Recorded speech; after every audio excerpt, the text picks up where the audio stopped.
Hello, hello, hello, everybody. Welcome, welcome, welcome.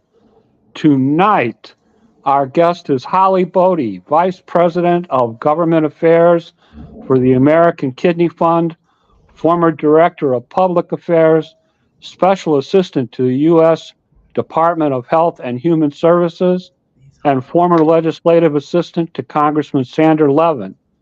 Holly has been involved in government affairs in one way or another since 1985, spanning over 39 years. Holly has been working on health issues in Washington on both the political and policy fronts, including federal advocacy roles at the Alliance of Community Health Plans and United Healthcare. She also worked for various members of the U.S. Senate and House of Representatives for over 9 years, as well as 5 years at the Department of Health and Human Services for the Assistant Secretary of Legislation. Holly graduated from Indiana University in 1982 and the University of Cincinnati in 1985 with an MS in health policy. She began her employment history as a professional staff member to the United States Senate Special Committee on Aging in 1985, ending in 1993. She worked as a legislative assistant to Congressman Sander Levin from the United States House of Representatives from 1993 to 1994. She was a special assistant to the United States Department of Health and Human Services for 5 years, from 1994 until 1999. From there, she acted as a director for BKSH and Associates, that's a lobbying firm, from 1999 to 2004. She progressed on as a VP for United Health Group from July of 2004 until October of 2008. She began working for the very, very famous firm of Ernst & Young, a multinational consulting firm, as a senior manager from October of 2008 to October of 2011. She then became the Director of Public Affairs for the Alliance of Community Health Plans from October of 2011 to April of 2016. She is currently working with the American Kidney Fund as their Director of Government Affairs since January of 2017 until the present. Tonight, we are talking to Holly about some very, very interesting topics. APOL1 mediated kidney disease awareness day on April 30th, health disparities, legislative initiatives for the May Kidney Action Summit, or the fly-in, and the 4th annual Living Donor Protection Report Card. A couple of housekeeping matters before we start. First, if you want to drill down on a little more about Holly, if you go to the original post on my personal page about this broadcast, and it's pinned to the top of the page, in the comments there, all my research is there, all the YouTube videos, all the links to the things we're going to discuss tonight are there. And I recommend that if you want to do that, you do that sometime during the broadcast, because after the broadcast ends, the software from StreamYard creates an instant replay, and it won't be pinned to the top anymore. So if you want to look at those things, I would do it before the broadcast ends. Secondly, if you're going to comment in tonight, please identify yourself, because during the broadcast, when you post a comment, it says Facebook user, and I don't know who you are, so I can't give you a shout out because I don't know who you are, and I won't know who you are till after the broadcast concludes. Then I go on Facebook, and of course I'll message you so you know. But at any rate, please give a warm welcome to our friend Holly Bode. Holly, how are you doing tonight? I'm good, Jim. How are you doing? Thank you for having me. Oh, doing well. Very glad that you're here. Very, very glad. Did I state everything correctly in the introduction? You did. You did. You did your research. Please, Please tell us in your own words a little bit about where you grew up, your educational experience, and your employment experiences. Sure. So I grew up in Cincinnati, Ohio, and most of my family still lives there. I think was the third or fourth generation Cincinnatian, so my family tends to stay in Cincinnati. But I left and moved to Washington D.C. Like Jim said, late 1985, early 1986. I went to college in Bloomington, Indiana, at IU. Was a history major. And people always ask me, why are you majoring in history? You're never going to get a job. That's crazy. But somehow I knew that being a history major was what I was meant to be. So I went from there on to graduate school in health policy. I always had an interest in healthcare. I actually started working, if you will, in healthcare when I was about 15 or 16, and I was a candy striper in a hospital in Cincinnati. And so we used to deliver flowers and water. And I just thought being in a hospital was just kind of an exciting place to be. And I thought that, healthcare might be something I'd be interested in doing as a career. So I got a job in the end of 1985 working for John Glenn, my home state senator, on the Senate Aging Committee. I was hired to write letters, which most people, young people, when they come to the Hill, that's what they start doing, is writing correspondence. The job is called legislative correspondent. And so my first year and a half on the Hill, I was writing letters to constituents. And that's a good way to learn how to write well, succinctly, and learn the issues. So it was great training. I ended up spending 8 years in the Senate. I worked for the Senate Aging Committee that whole time. At the end, I worked for Senator David Pryor from Arkansas for several years. And then I left the Aging Committee and went over to the House side to work for Sandy Levin. That was for about a year, from November 93 to November 94. That was when we were doing the Clinton healthcare reform bill. He was on the House Ways and Means Committee. That was the only committee in the House, it might be in the whole Congress, that was successfully marked up and passed out a health reform bill. So those were interesting times. And then I went to HHS in the Clinton administration. My first day on the job was Election Day of 1994. That is when the House and the Senate flipped. The House had been Democratic for 40 years. And in 1994, on Election Day, it flipped Republican. The Senate flipped Republican, although the Senate had gone back and forth over the years. So that was a real sea change that all of us were, it was back in 1994, obviously there weren't things online. You weren't reading polling like you are now. So it was kind of a surprise to many people. It certainly was to me. And so it ended up being an amazing experience. It really helped me develop a lot of bipartisan relationships and realize the importance of bipartisanship. And so I left the Hill in 1999. And since then, I've been doing various lobbying, government affairs kinds of jobs with a couple lobbying firms, like you mentioned, Jim, at 2 health plans, United Healthcare, and then the Alliance Community Health Plans is not-for-profit health plans like Kaiser Permanente, Geisinger in Pennsylvania, Tufts in Massachusetts. So those kind of plans, that's who I represented, and that was really amazing work. And now I've been at the American Kidney Fund for 7 years. It's my first experience working at a patient organization, and it's been really an amazing experience. And I'm so happy to be able to work in this field and work with so many great people like you, and work closely with patients and kind of hear their stories and get their input. It's essential to the work that we do at AKF. Wow. Incredible. Just incredible.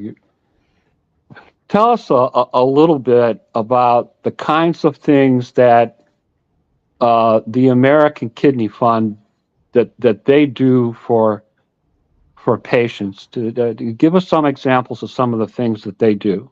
Sure. So we'd like to think of ourselves, we call ourselves a 360-degree organization. And so we try to do as much as we can in as many areas as we can for kidney patients. So We have a lot of very robust education programs focused at people in wherever they are in their kidney disease journey. We've got information on our website about prevention, information about, do you have CKD? How can you slow the progression? If you end up on dialysis or with kidney failure, what to know about dialysis. We have a lot of information about kidney transplants. Um, we have a lot of information about some of the other conditions that might come with kidney disease, such as gout or anemia. Um, we do a lot of work, and as you mentioned, in health disparities. So we have focused a lot on home dialysis, so making more home dialysis available to communities of color, more representation in clinical trials, better screening and education, and then more kidney transplants for these communities. So we've got a wealth of programs on that side. We have an amazing website with all kinds of information. So we do make great communications. We have a very robust communications department. And then my department is government affairs. So we represent kidney patients at the federal level with House and Senate, with the White House, the administration. We have state lobbyists. I can't say we work in 50 states because there's only 2 of them. But we work, in fact, we've just been doing some work in Indiana. So we mostly focus on living donor legislation and Medigap legislation. We also do public policy. So if there are regulations that need to be commented on from HHS, we do that. And then we have a very, very, very robust ambassador program, which, Jim, you are a very valued member of. Right now, we have, I think, about 28,000 members. Of course, they're not all active members, not like Jim, but we've got a really amazing core group of ambassadors, and we're always trying to build that, because once people, and Jim, obviously, you know this better than almost anybody, but a lot of people that we work with really, they want to speak for people who can't always speak for themselves and share their stories and really educate people. There's so much need on educating people, just the basics about kidney disease. So I have an amazing team that I work with. I think our whole organization, we're very committed to our mission of, ending kidney disease. But until then, we want to do everything we can to help and empower patients. So I think we're a very strongly mission-driven organization. Beautiful, beautiful. You hold the current title of Vice President of Government Affairs for the American Kidney Fund. Talk to us a little bit about your duties and responsibilities under that title. What are the kinds of things that you do, and why are they important? So my job, the thing about kidney disease, I think, and I'm sure most people listening already know this, but if you want to look at issues of the day, you can really get involved in almost anything happening in healthcare, because almost anything happening in healthcare has an impact on people with or at risk for kidney disease. And so for us, it's really trying to focus on those issues that we think have the most impact. And we, obviously, like everyone else, we don't have unlimited resources. So at the federal level, we have several meetings every week with congressional staff. Right now, we have several issues that we're focused on, but our big issue right now that we're talking to staff about is the Living Donor Protection Act. That's been introduced in multiple Congresses. As you know, every year we're cautiously hopeful that it could pass, and we remain cautiously hopeful that this might be the year that the bill can pass in the House and the Senate. So that is a bill that's very much important to us. We've done, in the past few years, the American Kidney Fund has, Jim and I were just talking about this before we started, but we've done a lot of work and will continue to do a lot of work in the rare kidney disease space. That is an issue that is rare and unknown cause. So many people, when they end up on dialysis or end up with kidney failure, they don't even know, we think 10 to 15% of people don't know why they had kidney failure. And so a lot of times it's because of a rare, undiagnosed disease. And so one of the things, there's legislation on the Hill. It's actually the bill number is HR 6790, and it's a bill that it's a bipartisan bill that focuses on rare kidney disease and educating, putting more money from the federal government into research on rare kidney disease, but also really just educating people about what it is, who's affected, genetic testing and counseling for most, not all, but most rare kidney diseases. You need a genetic test to diagnose them.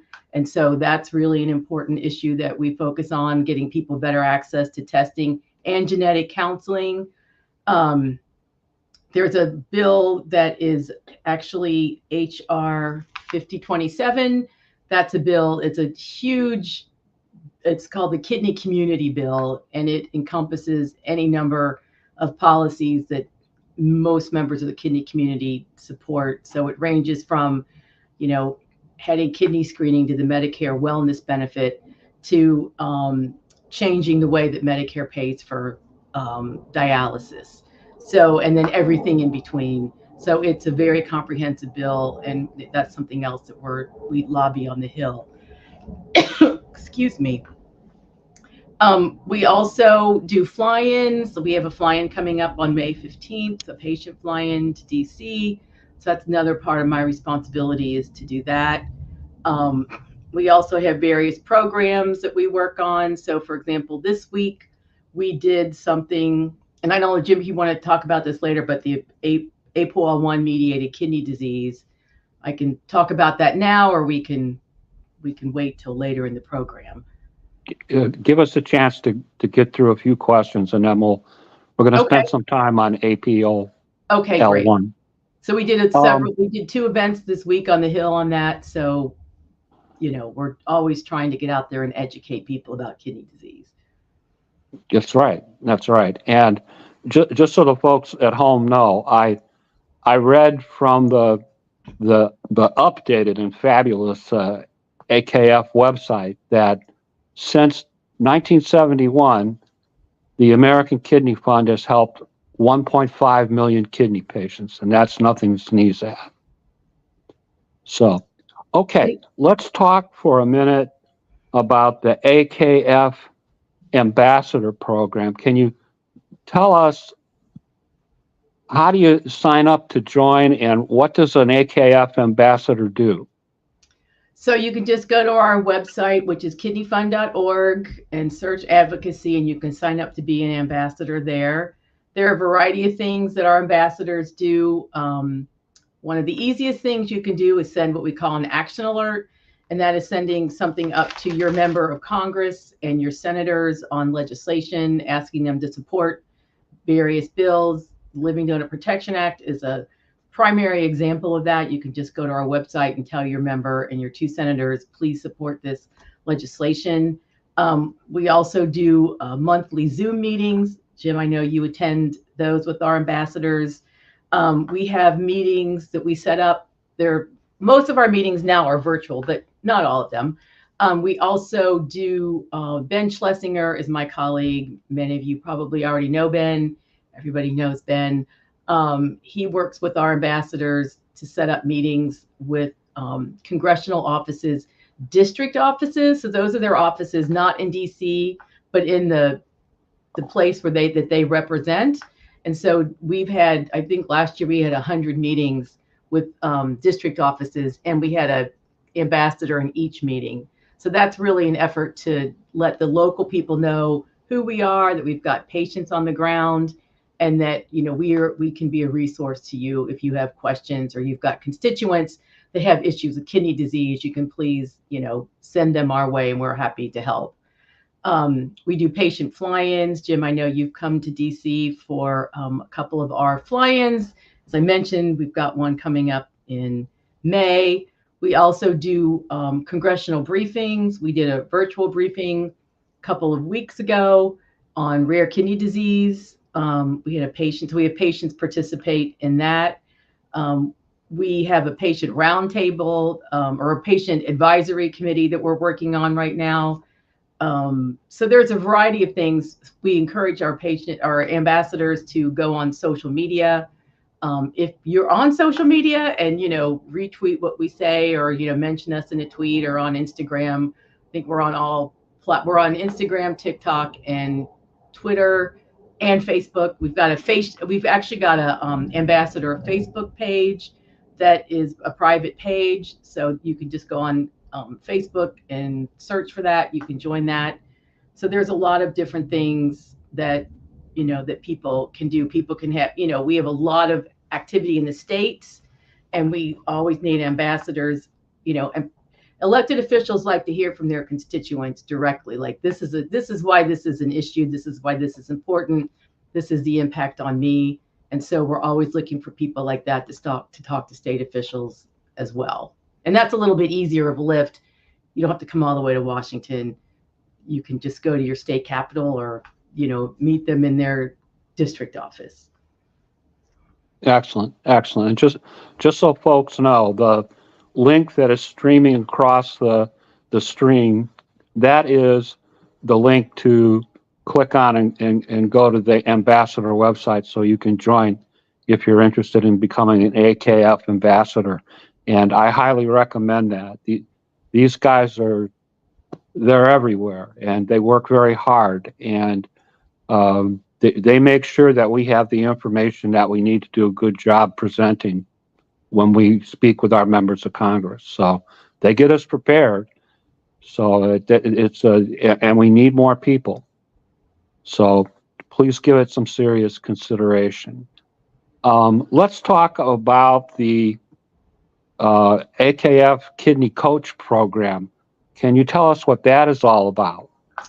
Yes, so our Kidney Health Coach program is something we started several years ago. And basically, this is a way to engage people kind of where they are, to engage people in their communities, to enable them to reach out to their friends, their other members of their congregation, to their family, and to really help them learn about, what do your kidneys do? Why are they important? Should you be screened for kidney disease? Do you have kidney disease? If you do, here are some possible, talking to your doctor about it, to really just educate on a very basic level, like know your kidneys. That's actually another campaign that we have. It's called Know Your Kidneys. So just basic information about what your kidneys do. This was right before the pandemic. We did kind of a man or person in the street interview here in DC. And this person stopped several people and said, do you know what your kidneys do? And do you know where they are? And literally no one knew, except we happened to ask a nephrologist. She was like a random person on the street. And the person was like, wow, you know a lot about kidneys. And she said, well, I'm a nephrologist. But it's surprising how little your average person knows about kidneys. And honestly, I certainly wasn't that knowledgeable about it until I came to the American Kidney Fund. And so that's really the goal of the Kidney Health Coach. Okay. So the program is there to help educate others about a healthy kidney lifestyle. You take a course, you pass an exam, and you become a coach. The services that come from the Kidney Health Coach Program, they are free. Yeah. I want to repeat that. Those services are free. So coaches provide information about preventing, managing, and treating kidney disease. The link to join that, again, is scrolling across your screen. And everything we're talking about tonight is in the comments to the original post concerning this broadcast on my personal page that is currently pinned to the top of the page. So if you miss the rolling stream with the itty bitty print, I've got great big print for you in the comments to the original broadcast, so you can find those things. And if you go to your browser, you type in AKF Kidney Coach, AKF Ambassador Program, that'll come right up. They really do have a terrific website. I mean, it's just excellent. Thank you. Let's talk about some of the initiatives and events, programs that the AKF has sponsored. Some of the oldies but goldies, so to speak. Talk to us about Charitable Premium Assistance Program. What is that all about? Yes. So one of the things that I should have mentioned earlier when talking about AKF is one of the things we do, which is unique in the kidney space, is direct financial assistance to patients. And that comes in a number of forms. Our biggest financial assistance program is something called our health insurance premium program. And that is sort of known more commonly or generically as charitable premium assistance. So basically, in 1997, we got an opinion from the Office of the Inspector General at the Department of Health and Human Services that allowed us to pay for health insurance premiums for people on dialysis who met our income criteria. So the way the program works, and so we've helped, yes, 1.5 million people over, is it, I guess, 27 years at this point. Before the pandemic, we were helping about 75,000 people a year. We have, because a variety of reasons, but I think because, the pandemic was obviously very, very hard on people on dialysis and people close to being on dialysis. We now help about 64,000 patients a year. We help people pay for their Medicare Part B, as in boy premium. We pay Medigap premiums. We pay Affordable Care Act plan premiums. We pay for, if a person has private insurance, we pay for that as well.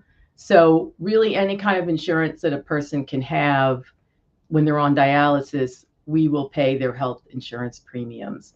Like I said, we do have financial criteria. The average income of the people we help is about $25,000 a year. So we don't, mostly it's an income requirement, not income and assets. But if you are eligible for a variety, if you're eligible for, say, food stamps or LIHEAP, then you're considered automatically eligible to get premium assistance.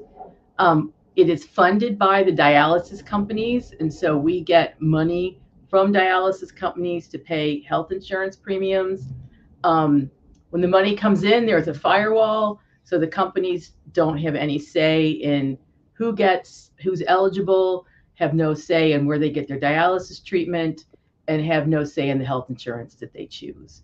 So the money comes in sort of unfettered, and we run the program.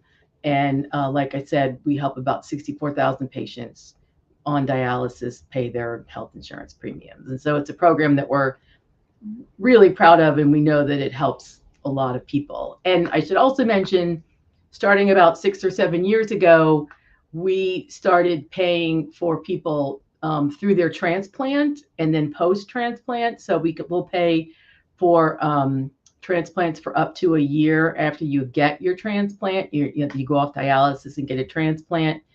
And we help about 1 in 14 patients in the United States who get a transplant get it through our premium assistance program. Holly, talk about how the American Kidney Fund is rated as a charity organization.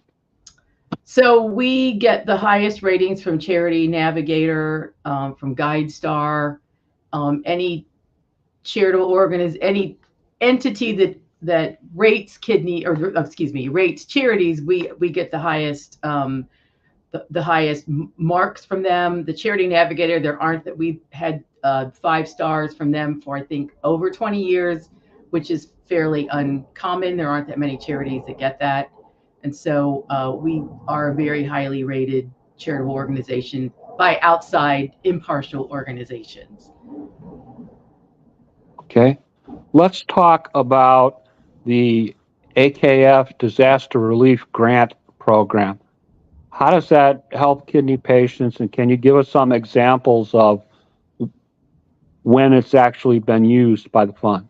Sure. So anytime there's a natural disaster, so generally speaking, hurricanes, the wildfires in Maui a year or two ago, we open up our disaster relief program to people who are on dialysis, and we give them $250 in cash to do whatever they want to or need to do with that amount of money. So, obviously when Hurricane Maria went through, this is several years ago, but Puerto Rico basically shut down because of Hurricane Maria. So I think our money was a real lifeline for people. People use it for basic necessities, groceries, transportation, medication, whatever they need, they can use that money for that. I will mention at the beginning of the pandemic, which is now 4 years ago, within a week, our office shut down on the 16th of March. And within a week, we opened up the Coronavirus Emergency Fund.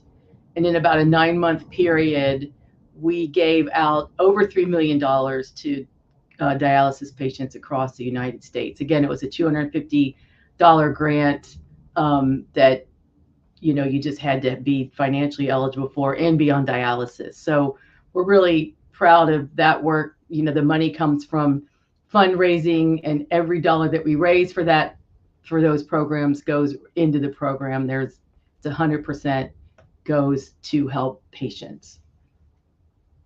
Excellent. Excellent.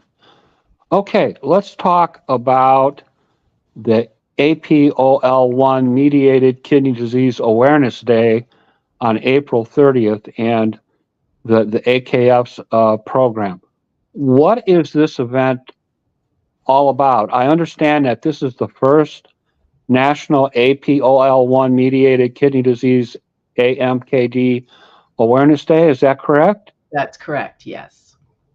Okay, tell us what this event is all about. What's the AKF up to?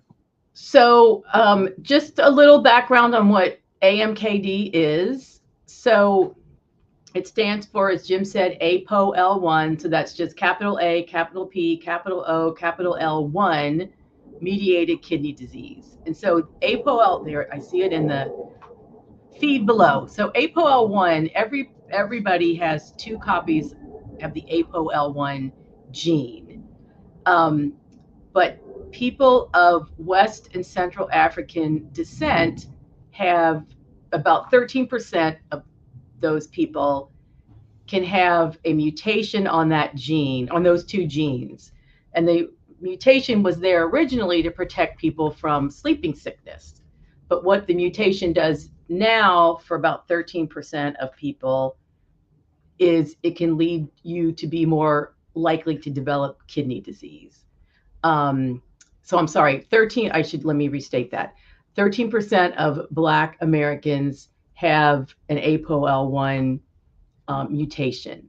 About 20% of that number of people are likely to develop kidney disease. And it happens, you're more likely to get diagnosed young or to get it young, and then it progresses quickly.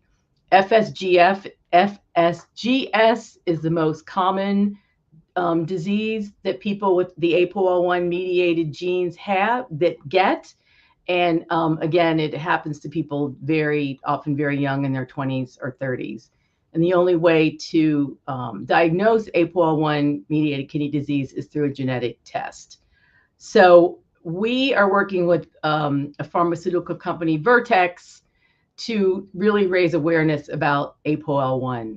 And when we first started talking about this a few months ago, very few people had heard about it, at least like in the public policy space. And so, in fact, this gene mutation was really just discovered like 8 or 9 years ago. So this is something that is fairly new in the kidney space. So our goal is to just start to build awareness about it. So we have a congressional resolution that was introduced on Tuesday. And like I mentioned earlier, we had 2 events. Alonzo Mourning, former Georgetown basketball player, basketball Hall of Famer. He has AMKD. He got a transplant many years ago. He didn't even know why he got kidney disease. He has FSGS, and then he found out about 3 or 4 years ago he has AMKD.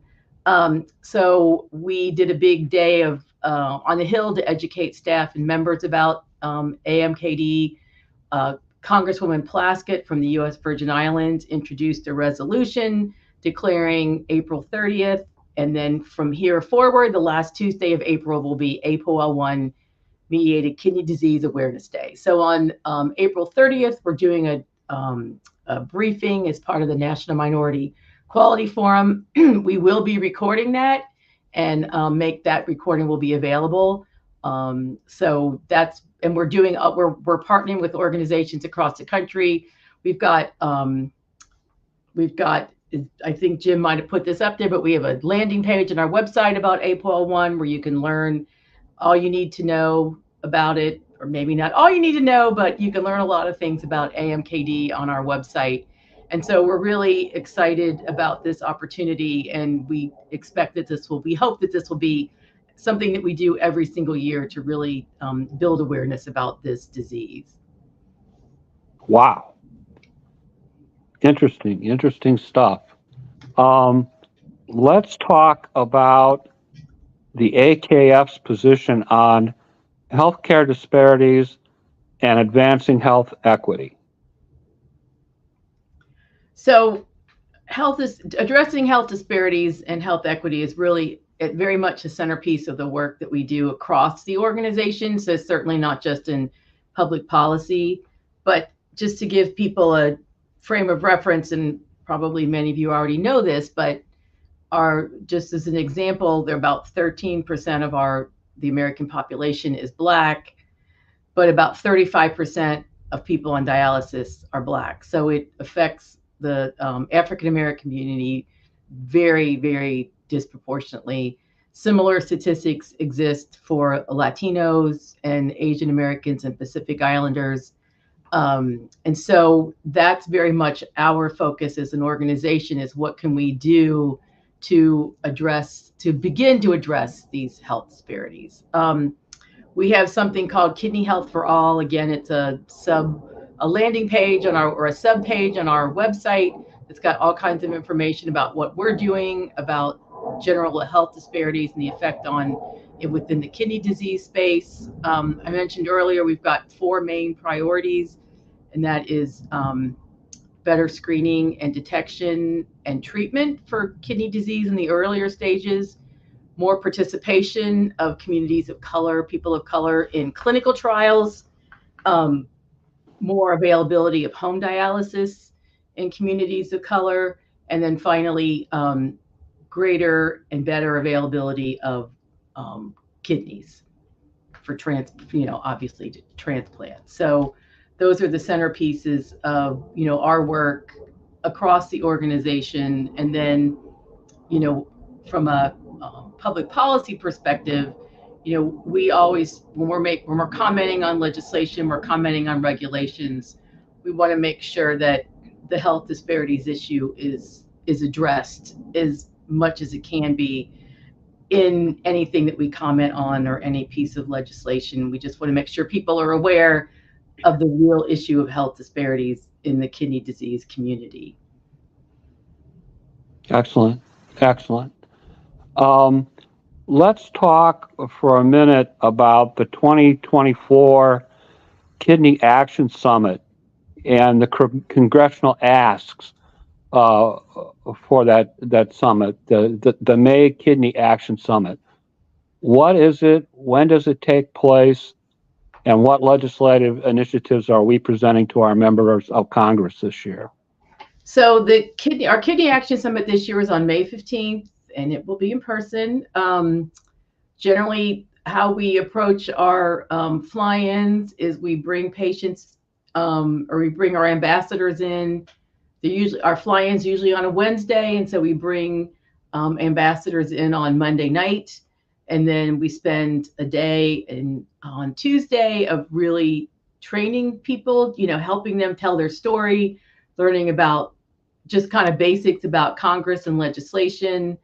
And then really, I think the thing I feel has the most, impact, if that's the right word, but so many people that, we work with people like you, Jim, that are very skilled at this and very experienced, but we also try to bring in people who never had this experience before and never thought anybody would be interested in hearing their story.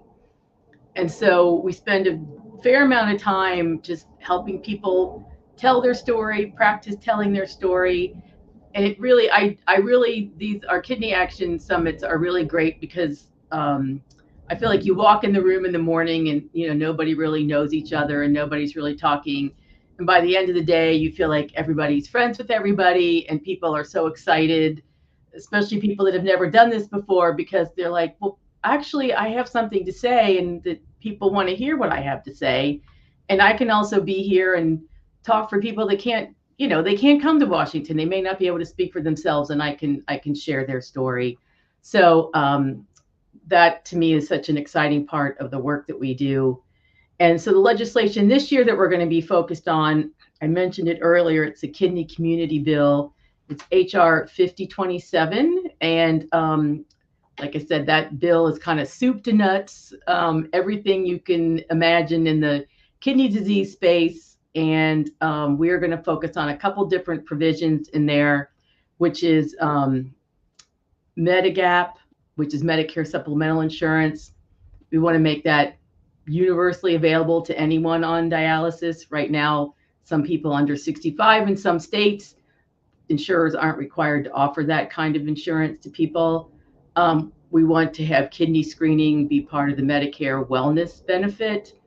And then we want the Medicare kidney education benefit to include people right now it's only for stage 4 kidney disease. We want it to include early stages of stage 5 disease. So there are multiple other provisions in the bill that we're very supportive of, but those are the ones that we plan to talk about when people come to DC in May. This is, like I said, one of those bills that has got a lot in it, but at the end of the Congress, there's often kind of a large bill that ends up moving through Congress, usually in December, and there's a lot of healthcare things that could be attached to it. And so oftentimes, if there's something kidney related attached to a bill, that end of year massive bill that goes through, it's often from this community bill. So for example, Medicare Advantage being available to people on dialysis was in that kidney bill several Congresses ago. So that's just an example. So we want people to know about that. And mostly, it's just a way for patients to tell their stories to their elected officials and their staff. We'll also talk about living donor protection in these meetings as well. We're really trying to build the co-sponsor list of that legislation. Okay. Let's talk for a minute about the 4th annual Living Donor Protection Report Card. What is that, and what are the kinds of things that are contained in that report? So thank you for asking about that. So this is something, and again, this is on our website. It's livingdonor.kidneyfund.org. And this is like you said, our 4th annual. And so what we do is we go and we work with an outside organization and survey legislation in all 50 states. And you can get a grade like on any normal part card from A to F. And there are 7 different types of legislation that we measure to grade a state. So all of those are on the website, but they all have to do with living. So it's family leave, it's tax credits for employers who provide leave, job protected leave, all that kind of thing in the living donor space. So the average grade is a C. When we started doing this, the average grade was a D. So we're happy to report that average grade has gone up. This is a tool that is really great for us to use when we go to state legislators and say, hey, did you know that your state has a D or even an F? What do you want to do about that? How can we improve your grade? And I will say, when we started this year, Michigan had an F And now Michigan has a C because we worked in the state with the state legislature and got 2 Living Donor Protection Act related bills passed. There are still about 6 states. There are 6 states that have an F, which is Montana, South Dakota, Tennessee, Alabama, Vermont, and New Hampshire. And we are working in those states to try to get, at least something passed so they can go from an F to a D. If the federal legislation were to pass, every state would have a C as a minimum. So we're hopeful again that, something can pass this year in Congress on living donor protection. And we continue to operate in the states. Since I think 4 or 5 years ago, we've had legislation passed in 34 states on living donor protection. So we're really proud of that. Excellent. Excellent. In terms of government affairs, talk to us a little bit about programs, events, or advocacy opportunities that you can discuss with us that are coming up in the future. So, as I mentioned, we have our Kidney Action Summit that's coming up. We identified all the people that are coming to that, but that's something we take next year. We'll be doing it again, so please be sure to apply to that if you're interested. We're doing a patient.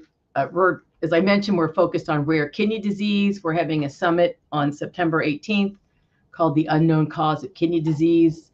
We started doing this effort at the beginning of the pandemic in 2020, and we had our first in-person summit this past December. We're doing another in-person summit to focus on, unknown and rare kidney diseases. And then we're going to do a rare kidney disease fly-in on September 20th, which is a Wednesday. We did our first fly-in last year with rare kidney disease, and so we're really excited to be able to do that. We have, like I said, ongoing meetings. If you're interested in doing a meeting with your elected official, like a in-district meeting, please contact Ben Schlesinger, because that's always something we're looking for people to do.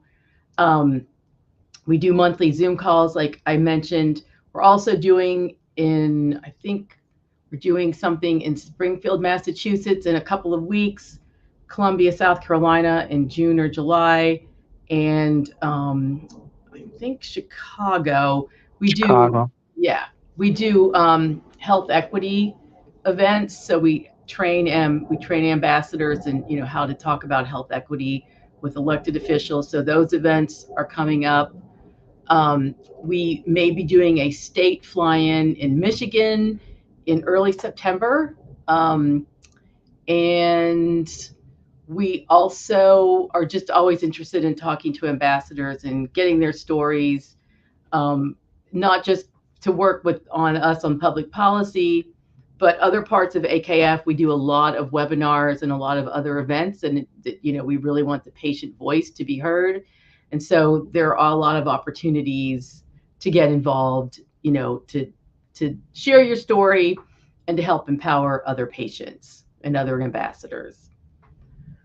Great. We're in the home stretch here, Holly.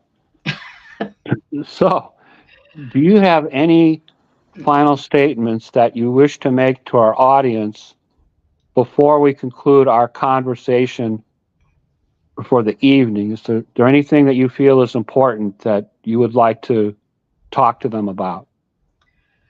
One thing I do want to mention that we're working on that's really, really important is doing what we can to get more people screened for kidney disease.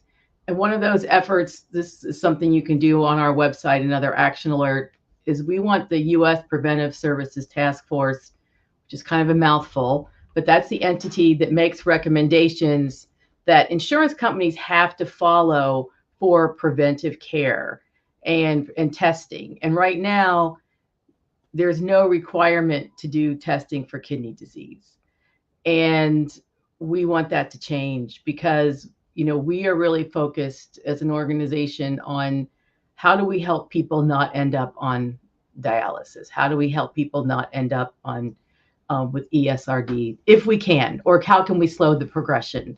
And one way to do that is to do early screening so people know if they're at risk for kidney disease, if they have it in the earlier stages, and what they can do to slow that progression. And especially now there's, medications available that can help with those, earlier stages of chronic kidney disease. And so I just want to let people know that if there's anything you can do to support what we're doing. I know other kidney, NKF, ASN is also working on this. We really want more people to get screened and more people to know if they have kidney disease, because that's the best way to stop people or slow the progression to dialysis. And that's really important to us as an organization. And I know important to probably most people listening to this is, how do we really help people take care of themselves, take care of their kidneys, and improve their health. So that's just something I would love to end with is, anything that you can do and to educate people, your family, your friends, how important it is to be aware of your kidney health.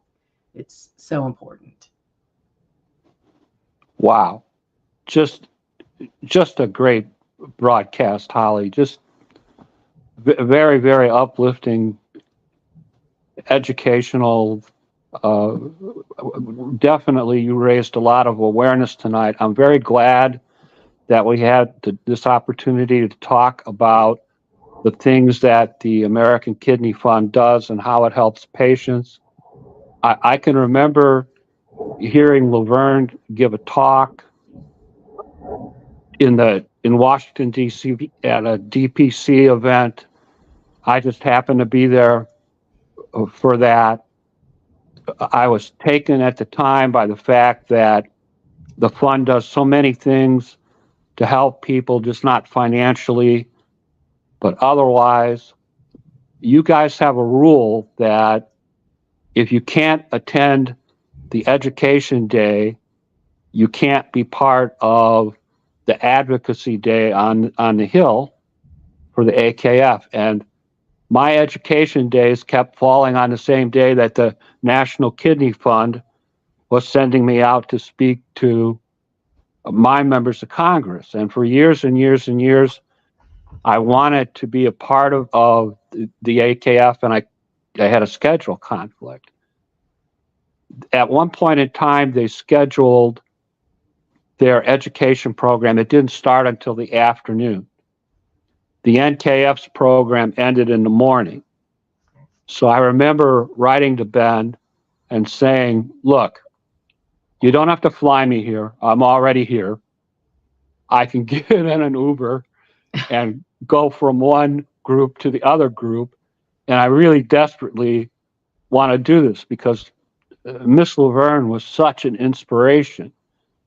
And that's how my advocacy work started with the AKF. And they've allowed me to do it every year since. And I just want to say to the folks out there that advocate for others, this is a great experience. You do not want to pass up this experience. This is a great experience. All the things Holly talked about tonight, we just scratched the surface an itty bitty little bit. Okay? They do so many other things. And they do them all well. And their website is way updated compared to the way that it used to be. So yes, please be sure and check us out. And thank you again, Miss Holly, for taking time to come on and talk to us. I appreciate almost a whole hour that you've given us. I'm going to let you go now.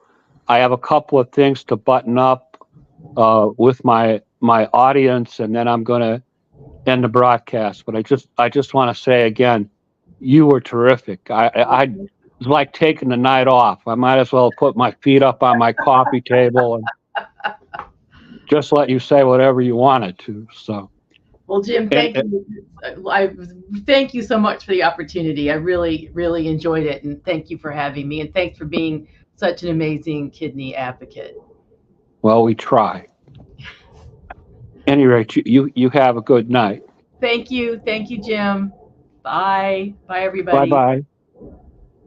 All right, folks, that's our show for the evening. We'll be back next week. We have a lay person that's going to talk about their kidney disease and advocacy work next week. The following week, I have the great Gail Ray Garwood is coming on. We're going to talk about her kidney experience. We're going to talk about her advocacy work. We're going to talk about her writing. We're going to talk about her blogs. We're going to talk about her books. Might take a week. So I promise it won't really be a week. You don't want to miss that. So that's coming up very, very soon. So watch this space and we'll talk to you soon. Thank you for watching.